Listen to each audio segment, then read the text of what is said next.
The first case is Jinx. This case is going to review a lot of the red blood cell morphology and red blood cell parameters that you learned last semester in Blood Lab. I'm going to pull in a little bit of the leukogram in here too, although I didn't require it as part of the answer this semester. So Jinx is an 8-year-old female German Shepherd. She's had several episodes of acute weakness over the past 2 months. On a wellness exam 6 months ago, her PCV was normal at 45% and total protein 8.2. So she presents today, and you can see these parameters here have definitely changed since her last wellness exam. And just be aware of, just go back to what your normals were last semester and figure out what's going on with these red blood cell units. This is the red blood cell and hemoglobin are pretty compatible with this PCV, which is definitely low. Keep in mind that her plasma is straw color too, because this is going to help guide you later on some of the questions that I asked on this. And what about this reticulocyte count? You know, is it normal? Is it increased? Is she regenerative? Is she non-regenerative? You'll need to go back to your notes to figure that out, unless you already know the material pretty well. The white blood cell count is slightly elevated at 17,000. Usually we think about 6 to 12 is a normal white blood cell count. The neutrophils are in a fairly normal range at 10,000. There's an increased number of bands, and we say that anything over 300 absolute count on bands is a left shift. So these numbers are in absolutes. They're not in the percentage because that's what we're going to look at a little bit more carefully. She's definitely got elevated lymphocytes and elevated monocytes, and there are no eosinophils listed. This, according to the notes this week, is an inflammatory leukogram. So in an inflammatory leukogram versus a stress leukogram, we're going to see the neutrophils either at normal or increased range. We're going to see an emergence of an increased left shift, and we're going to see a monocytosis, especially if we have a infection or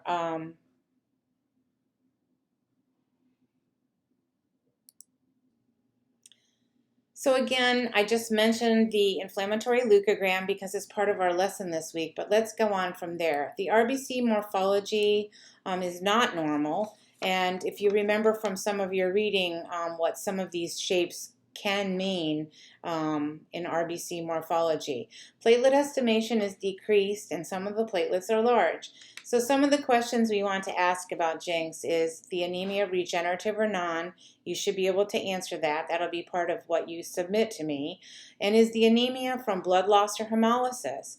The students in class yesterday had a little bit of trouble with that till they pulled out their blood eyes from last semester. But if we have hemolysis going on, we're usually going to see some other signs. And so keep in mind some of these criteria up here, okay, big hint. And so we want to answer that. And then where is Jinx bleeding from? What other tests can be indicated to help further this diagnosis? This RBC morphology right here should be able to also point you in the right direction of where some further diagnostics might be done on Jinx to figure out where the bleeding is coming from. So that case is Jinx. You're on your own with the rest. This second case is Rogue. This case is much more difficult than the first one, and it's going to get us thinking a lot more in terms of white blood cell counts, left shifts, anemia, all different kinds of things. And you're going to really have to think about this whole dog before answering the questions. Plus, we have a series of leukograms here, or hemograms here to look at. So Rogue is a 4-year-old Doberman who's presented acutely ill, vomiting, and has a pendulous abdomen. On the day that he presents, his PCV, hemoglobin, and red blood cell are all pretty high. Keep in mind down here, though, the total protein, which we would expect to be high, also isn't. So that's interesting. And his white blood cells are 6,600. He's got 400 segs, absolute, and 3,100 bands. Again, I'm not asking you too much about white blood cell counts this semester, but I do want to talk about this left shift.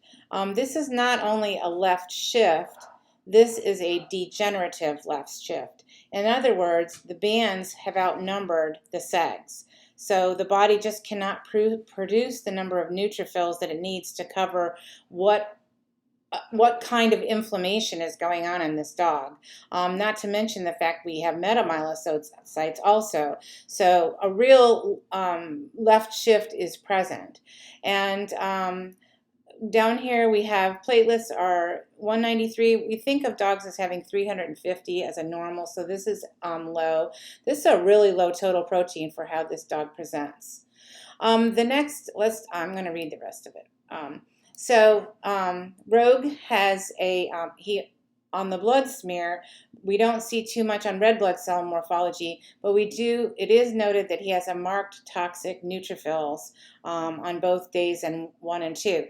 Toxic neutrophils are covered in your information this week too. They're present in situations of extreme inflammatory responses and a lot of times bacterial infections and bacterial endotoxins. So keep that in mind. He had abdominal exploratory surgery on the evening of day 1. He's treated with fluids on days 1 and 2. They did tap his abdomen during surgery, and the fluid had 100% degenerative neutrophils with intra and extracellular bacteria. We look at day 2. This is after surgery. Our PCV has gone from 50 to 20.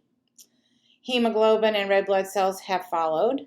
The white cell count seems like it's mounting a bit of a response, but again, we still have a degenerative left shift with more bands and metas than segs. So look at this. The platelets are 90,000. Total protein has now dropped to 4. And reticulocytes, we didn't have data from day 1, but we do have a reticulocyte count that is decent at 124,000 for this type of an anemia.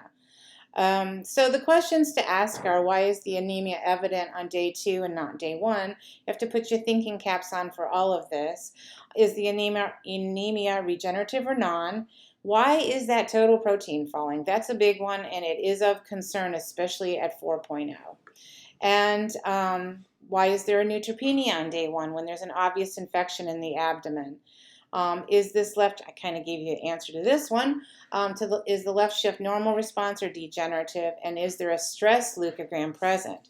Remember from your notes this week that a stress leukogram has a lymphopenia, it has a mature neutrophilia, usually twofold, so if you have a normal neutrophil count of 10,000, you'd expect a 20,000 neutrophil at least. Secondarily, it has a monocytosis and an eosinopenia. So think about all that and see if you can answer the questions on Rogue. I'm going to also send a few lecture notes with this audio discussion. So good luck, and when you do submit this, you will get the answers back pretty quick. Once you submit to the Dropbox, the answers will open up for you. Right, well, have fun with it.